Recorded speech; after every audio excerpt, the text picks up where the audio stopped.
Le thème de ce matin, c'est « Rapproche-toi de Dieu et il se rapprochera de toi ». Je ne vous appelle plus serviteur parce que le serviteur ne sait pas que fait son maître. Je vous ai appelé ami parce que je vous ai fait connaître tout ce que j'ai appris de mon Père. Ami, c'est quelqu'un qui est très proche de toi. Ce n'est pas pour rien que Jésus va choisir ces mots-là, ami, pour nous démontrer le rôle même de la bonne nouvelle. La bonne nouvelle, c'est pour nous venir nous rapprocher de Dieu. C'est pour cela qu'il nous appelle amis.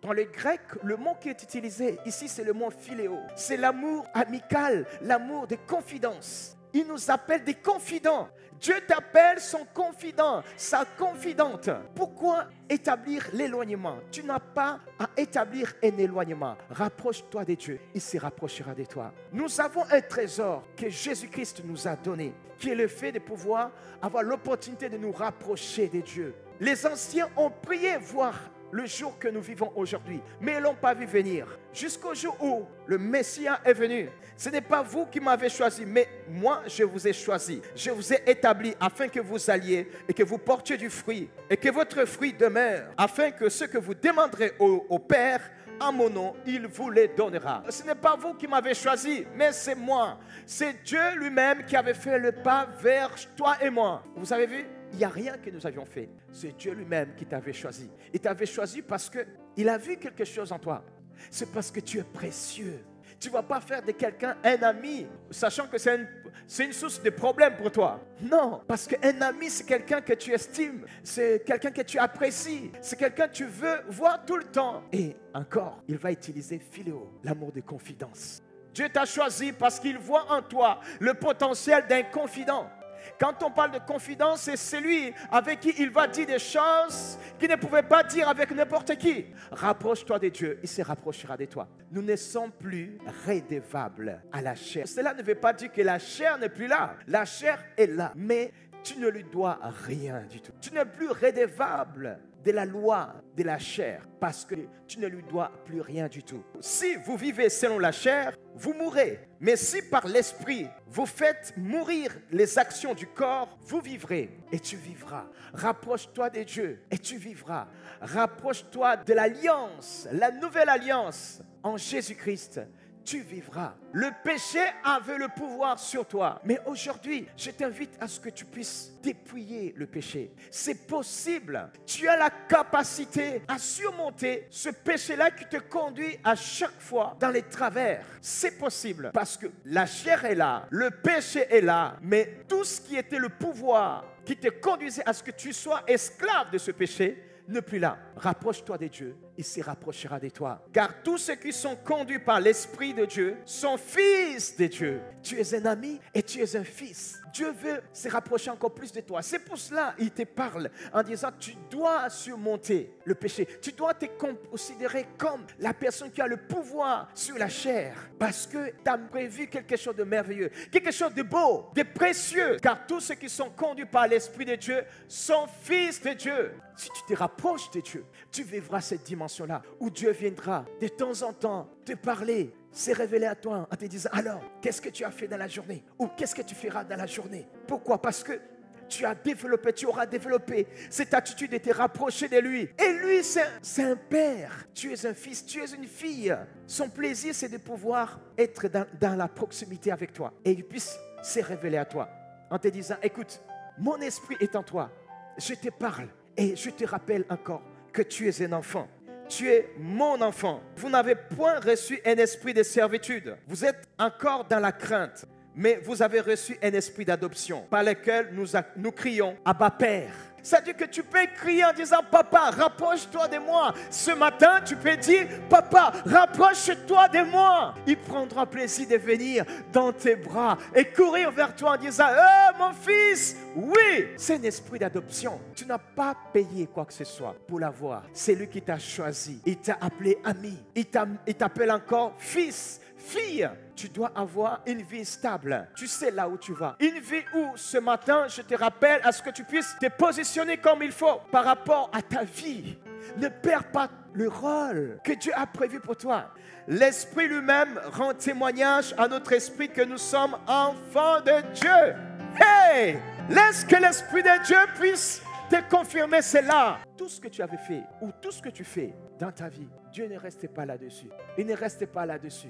Il t'aime tellement qu'il ne reste pas là-dessus. Tout ce que tu as fait, même tout ce que tu fais dans la cachette, il veut tout simplement que tu puisses continuer à te considérer comme enfant. Pourquoi? Pour que ces choses-là, vois ces petites attitudes-là qui font que même ta conscience te rappelle en disant ça, ce n'est plus pour toi. Il veut que tout cela puisse partir. Jésus dit, il est rentré en lui-même. Il s'est dit, combien de mercenaires chez mon Père ont du pain en abondance. Il s'est rendu compte qu'il s'était éloigné de son père et il avait pris une mauvaise décision. Là, quand il avait pris la décision de partir, de prendre son héritage et de vouloir s'en sortir de lui-même, c'était vraiment une mauvaise décision. Parce qu'à ce moment-là, il s'est déconnecté de sa provision. C'est de son père qu'il avait tout pleinement. Il s'est retrouvé dans des galères comme pas possible, dans la pauvreté comme pas possible. Mais à un moment donné, il s'est rappelé en disant, mais non, j'ai quand même mon père qui est très riche. Ses salariés mangent mieux que moi, comme je mange là. Je mange maintenant la nourriture des cochons. Je mange avec les cochons. Vous savez combien les cochons sont sales. Hein? Les cochons sont sales. Le cochon mange de tout. Le cochon mange de tout. Tout. Et donc, si tu manges, tu partages le plat avec le cochon, je ne te dis pas les bactéries que tu vas te ramasser. Cette personne-là, il avait tellement faim qu'il a dit, écoute, je vais prendre quand même. Je vais prendre malgré tout, je vais prendre. Pourquoi? Parce que tout simplement, il voyait qu'il allait mourir. Mais quand il a eu cette prise de conscience, il s'est dit, je vais rentrer à la maison. Pourquoi? Parce que mon père est riche. Je me suis éloigné de mon père. Mais la raison me revient. Je dois me rapprocher de mon père. Parce que si je me rapproche de mon père, je ne serai plus le fils que j'étais parce que j'ai vraiment fait des bêtises. Mais quand même, si je peux être juste un salarié, je serai mieux que ce que je suis aujourd'hui. Il me connaît quand même. Je me lèverai, j'irai vers mon père et je lui dirai, mon père, j'ai péché contre les ciels et contre toi. Écoutez bien, ce père dont Jésus nous présente. Jésus ne nous présente pas un père qui est loin de ses enfants. Non, regarde, il dit, je me lèverai, j'irai vers mon père et je lui dirai, mon père, j'ai péché contre les ciels et contre toi. J'ai péché, je reconnais que j'ai péché contre toi. Je ne suis plus digne d'être appelé ton fils. Traite-moi comme l'un de tes mercenaires. Et il s'éleva et alla vers son père. Comme il était encore loin, son père le vit et fit ému de compassion. Il courut se jeter à ses cous et les baisa. Alléluia! Yes! Gloire à Dieu. Ça, c'est l'image du père. Là, il était étonné. Il voyait que le père gardait son temps, il l'observait. Il espérait un jour voir son fils revenir. Bien qu'il avait péché, son fils prévoyait en disant, quand je vais arriver, je vais dire, Père, pardonne-moi, j'ai péché contre toi, je vais être ton serviteur. Mais ce n'est pas comme ça que le Père, lui, l'attendait. Ça, c'est le Père de la nouvelle alliance. C'est ton Père qui t'attend. Peu importe la manière dont tu as marché jusque-là. Peu importe des choses, les péchés qui sillonnent encore dans ta vie. Réalise que nous avons un Père qui veut que tu puisses te rapprocher de lui. Il attend que tu te rapproches de lui afin qu'il puisse dépouiller ces grains de sable qui sont dans ta vie pour qu'il puisse vivre pleinement cette relation avec toi. Tu es dans la grâce, mais il y a ces grains de sable qui te titillent toi-même. Vous voyez, le fils, là où il était, il ne se sentait pas à l'aise parce que sa conscience lui témoignait. Tu as tout abîmé. Bien que le père, lui, il attendait avec joie. C'est cette attitude-là, des fois, qui se retrouve en nous, qui nous fait défaut. Nous pensons indignes. Nous pensons, là, oui, c'est vrai, je suis dans la grâce, mais je sais que là, je n'ai pas bien fait. Alors, Dieu nous rappelle ce matin que nous avons la capacité de surmonter cela, ces petites choses-là. Si seulement nous nous donnons plus de temps en réalisant notre comportement, notre attitude, qu'est-ce qui se passe à nous, afin que nous puissions être clean avec notre propre conscience, nous puissions avoir la paix avec notre propre conscience. Et surtout, rappelez-vous que Dieu ne te condamne pas. Il a enlevé le pouvoir du péché en toi. Mais tu dois avoir une prise de conscience. Nous devons avoir une réelle prise de conscience, mes frères et sœurs, que le Père veut se rapprocher de nous. Mais le péché fera que nous puissions nous éloigner de cette proximité de Dieu. Mais ce matin, que nous puissions être comme ses fils. Parce que Dieu ne t'appelle pas étranger, il t'appelle fils, fille.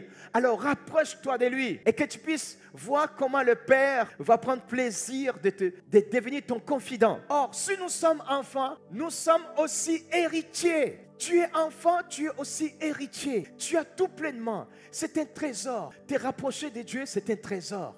Prends conscience que tu ne dois pas cultiver l'attitude du péché, mais cultive l'attitude d'enfant.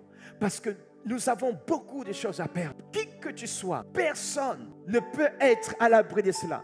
Que nous ne soyons pas des ponts, ceux qui vont témoigner la parole de Dieu aux autres et que nous puissions perdre le royaume de Dieu. Parce qu'au fur et à mesure, l'ennemi va commencer à raisonner plus. Tu vois, tu ne mérites plus telle chose, telle chose, telle chose et tu vas croire à cela.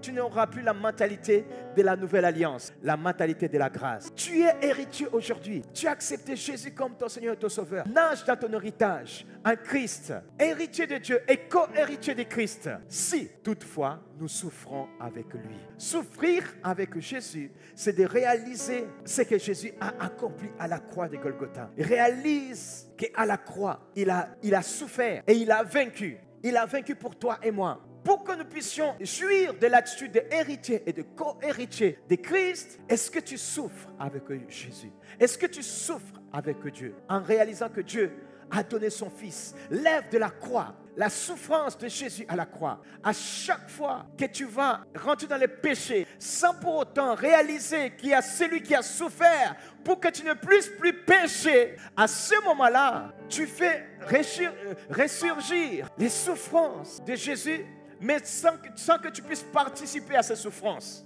Mais ce matin, participe à la souffrance de Jésus. Parce que si tu sens les souffrances, tu ne vas plus retomber dans ce péché-là. C'est là que tu vas comprendre le sens de pouvoir dépouiller le péché. Parce que tu comprends ça, je ne dois plus. Je suis quelqu'un qui est dans la grâce. Mais la grâce a été payée par un prix fort. Le prix de la souffrance de mon Seigneur. Hé mon frère, si tu sens vraiment la souffrance de Jésus, tu ne vas plus retourner dans cette souillure, mais tu vas garder jalousement la richesse que Jésus nous a donnée. Rapproche-toi de Dieu et participe à la souffrance de la croix. Réalise comment ses mains ont été percées. Notre Seigneur a souffert pour que toi et moi, nous ne puissions plus pécher. C'est-à-dire que le pouvoir du péché ne puisse plus agir à nous. Mais quand nous vivons dans le péché, quand nous rentrons dans le péché, quand nous faisons des actes du péché, nous faisons participer Jésus dans la souffrance sans que nous ne puissions partager avec lui cette souffrance. C'est ça ce que nous dit l'apôtre Paul. Si tu réalises par contre, tu batailles en disant, moi, le péché n'a plus le pouvoir sur ma vie. Là maintenant, à ce moment même, le Seigneur t'a rétabli. Il t'a mis la bague au doigt. Il t'a rétabli ami, il t'a rétabli fils et encore héritier de son trône.